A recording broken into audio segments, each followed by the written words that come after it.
The Jets are in search of some offense as Kyle Connor is headed to the All-Star Game. Hey everyone, welcome into Jets Setting. Rob Wong joined alongside by Scott Billeck and Ted Wyman of the Winnipeg Sun to talk all things Jets. And guys, the Jets have won 3 of their last 5 games, but Scott, the offense has had to work hard to do it with just 11 goals during that stretch. Why do you think it's been so hard to come of late as far as the offense goes?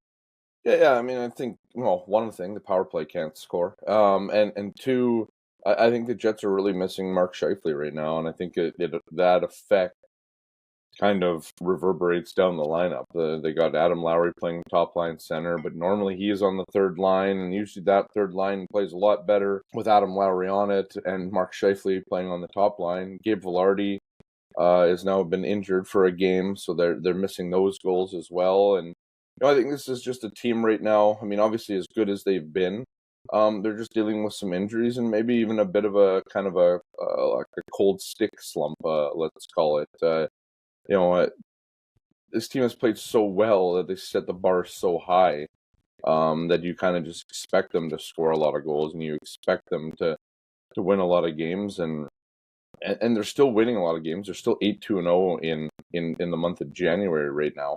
But yeah, I think they're missing Mark Scheifele, and I think that the way that they have to move their lines around and all that to kind of account for his absence has certainly impacted the chemistry on this team, and just the way that the lines work, and kind of how they kind of produce offense. So it's a little bit of kind of a few different things, but I just think that this team needs a little more scoring from their depth, and it's just not happening right now. And this is kind of the time you'd probably rely on some of your top guys, but some of your top guys are injured right now, and it's just affecting the Jets. And not a, I wouldn't call it a.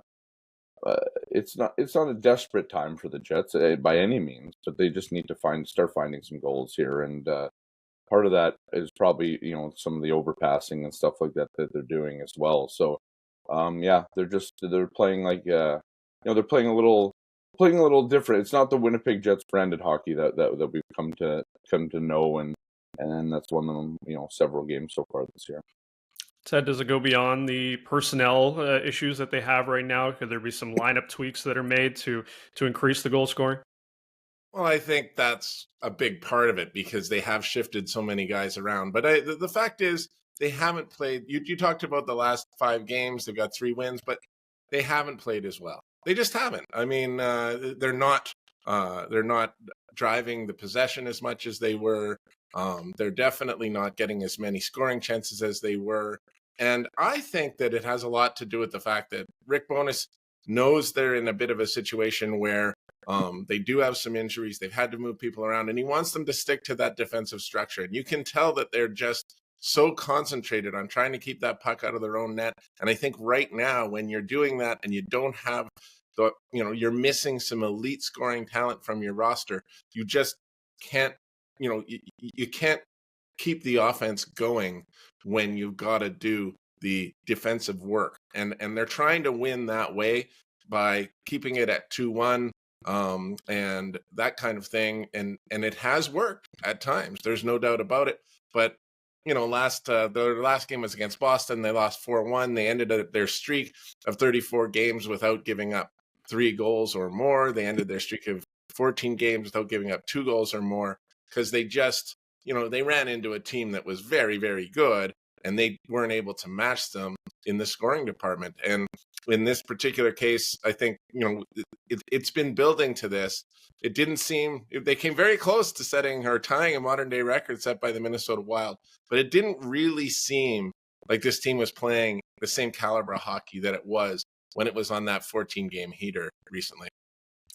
Meanwhile, Kyle Connor, who leads the team in goals, is going to be heading to Toronto for the All-Star Game, joining teammate Connor Hellebuyck, as Connor is an injury replacement for the injured Connor Bedard in the Central Division.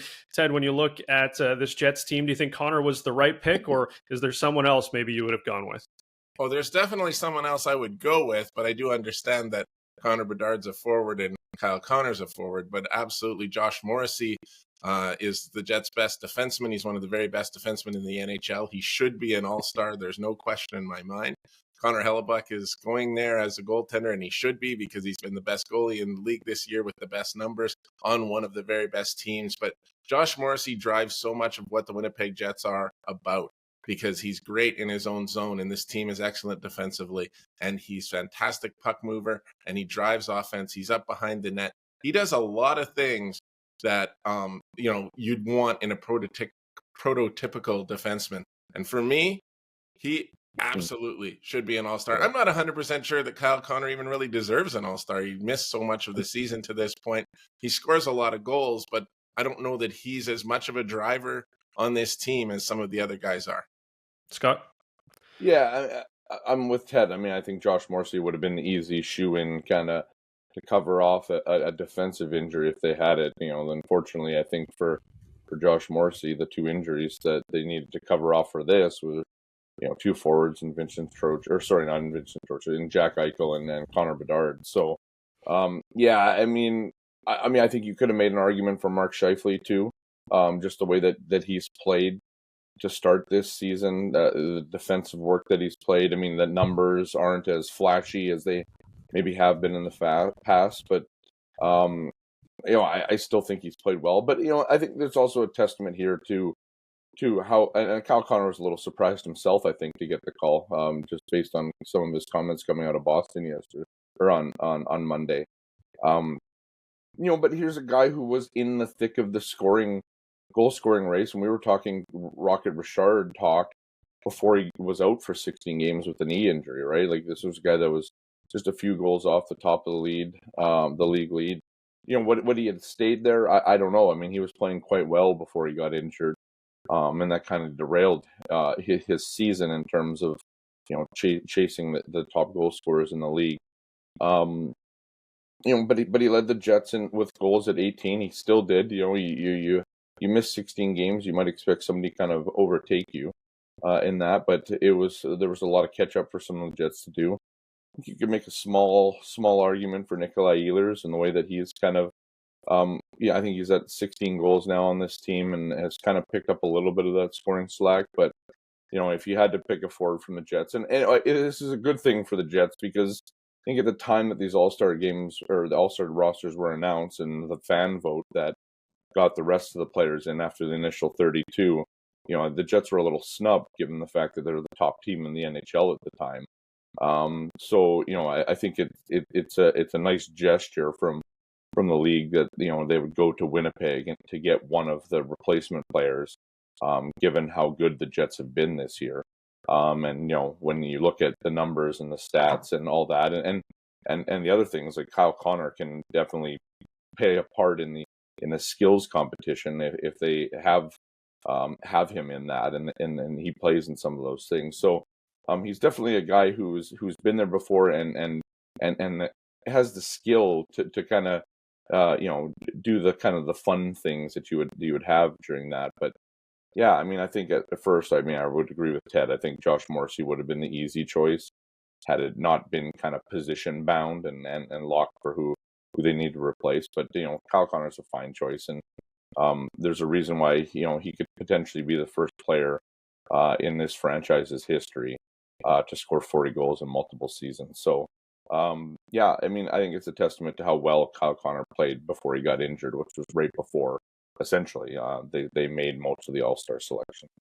Yeah, it should be great to watch those guys in Toronto, and we'll get to see them later this week, of course, take on the Maple Leafs in a pair of home games. As always, leave your thoughts in the comments section below. For Scott Billeck and Ted Wyman, I'm Rob Wong. Thanks for tuning in, and we'll talk to you next time on Jet Setting.